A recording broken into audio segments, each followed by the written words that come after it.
go.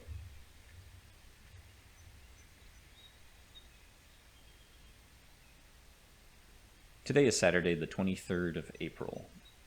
Today I moved 2 Nucleus hives into my waiting 10-frame Langstroth hives, which you can see pictured here. They're up on a hive stand that I built myself.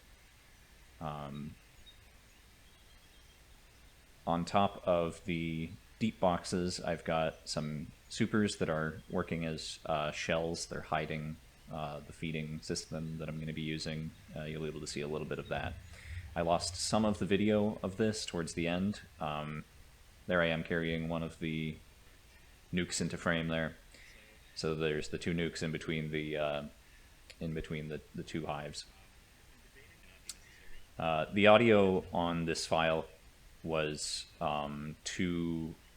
My voice was too quiet to hear for most of this. I've tried to edit down the very long video into something a little bit more presentable. Right now I've just taken the telescoping cover, the outer cover, off of the super that's hiding the feeder. There's the feeder. It does not have the jars on it for feeding right now. Those are sitting on the picnic table in the background. So I'm talking about the feeder. So some might not be aware you actually do, you can and should feed your bees at certain times of the year, when they first move into their hive being one of those times that might be appropriate.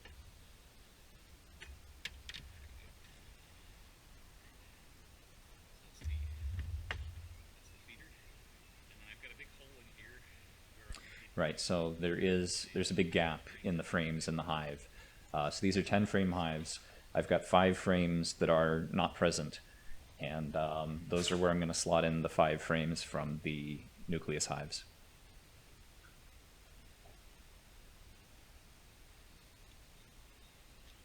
So there's the Nucleus hives that I bought were held shut with duct tape, which I'm pulling away now, and then I get my first look at the I have my first look at my bees right here.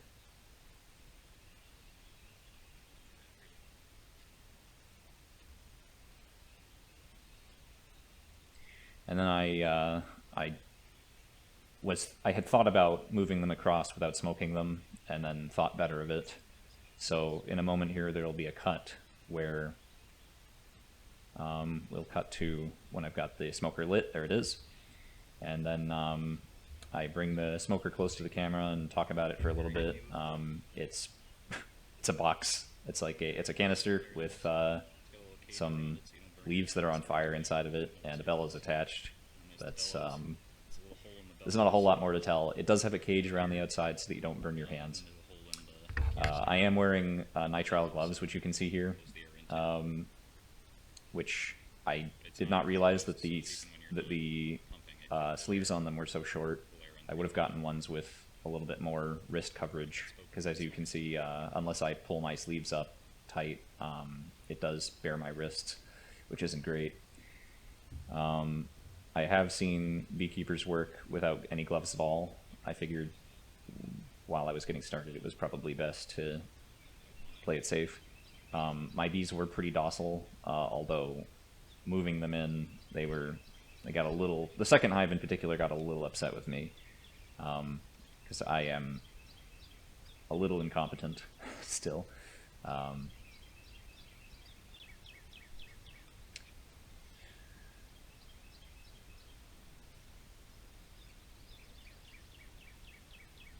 I'm wearing perfectly ordinary work pants. They're a little bit heavy compared to the sort of pants I might normally wear, and then I'm wearing rubber bands around the cuffs, just to prevent any curious bees from crawling on my legs.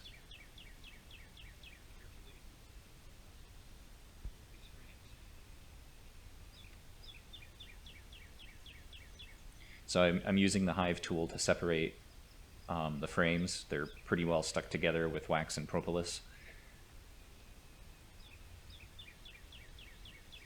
So I got Italian honeybees, which is one variety. I almost said dealer. The supplier that I bought from also sells Carniolan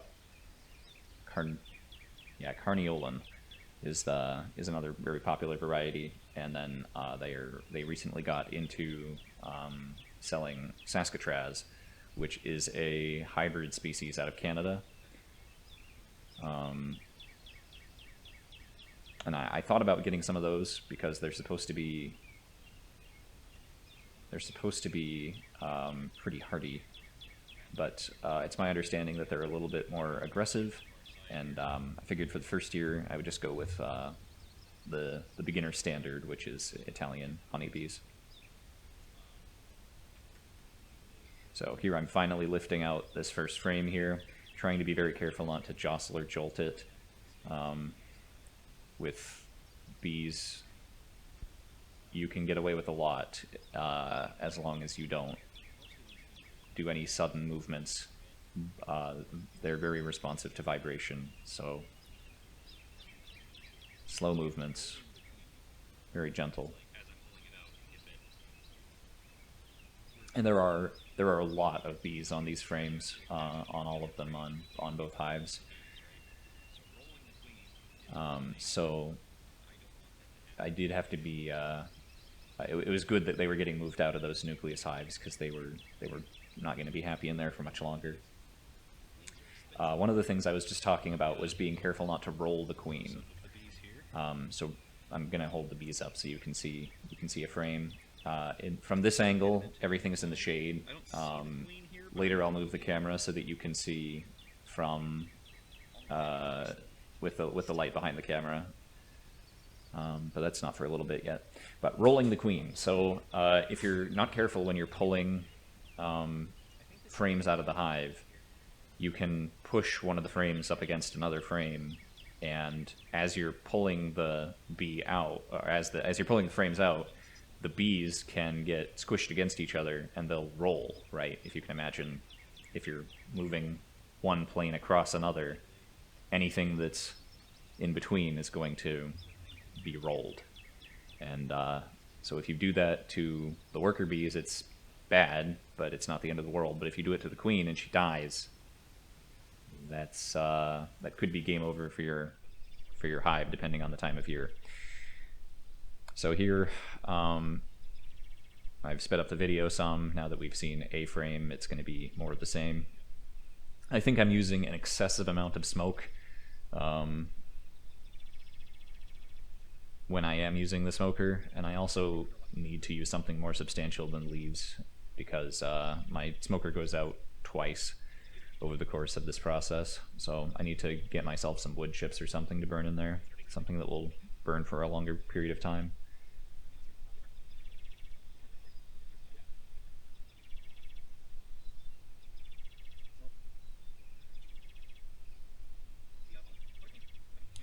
Somewhere during this process, there was a moment where I encountered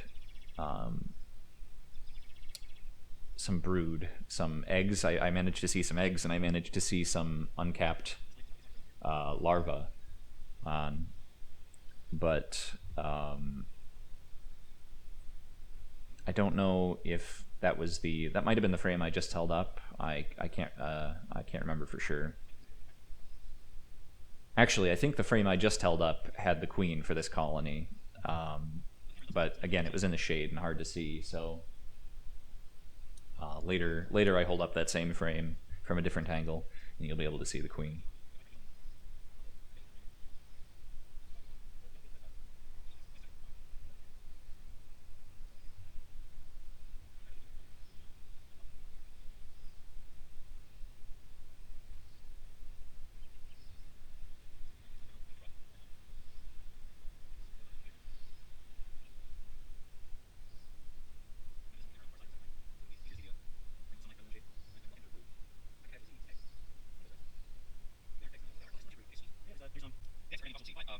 Yeah, so right there, there's a whole bunch of brood in the lower right-hand corner of that frame. If you pause and pan into that lower right hand corner, it might be possible to see them.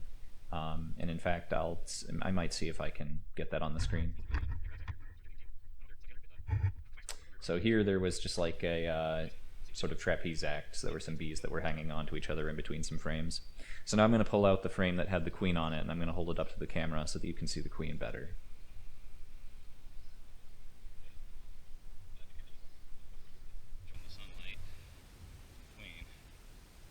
So the queen is going to be near the bottom and a little bit to the right, if I'm remembering correctly. She's looking. No, she's fairly centered towards the bottom. She's got a yellow dot on her back. Might have to go back and take another look, or maybe I'll do some video magic to make that easier to see. And we're back to being sped up here. So now we've got, I think, 3 of the 5 frames in, and I'm putting the remaining 2 in. And then once all 5 of those are in, put in the remaining 2 empty frames. And I'll start sealing it back up. After that, the video was lost. My camera ran out of battery.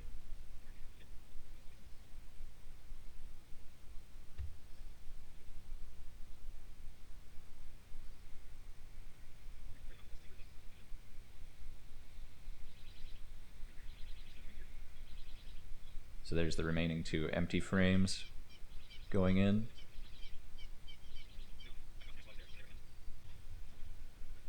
And then I'm putting the feeder back on.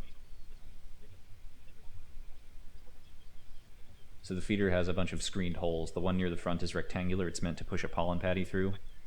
Right here I'm adjusting the entrance reducer, which makes the entrance to the hive smaller so that it's easier for a small colony like this to defend while they're getting going. And then I've got a couple of jars here that have little holes punched in the bottom of the lids. Well, in the lids, and their jars are placed upside down.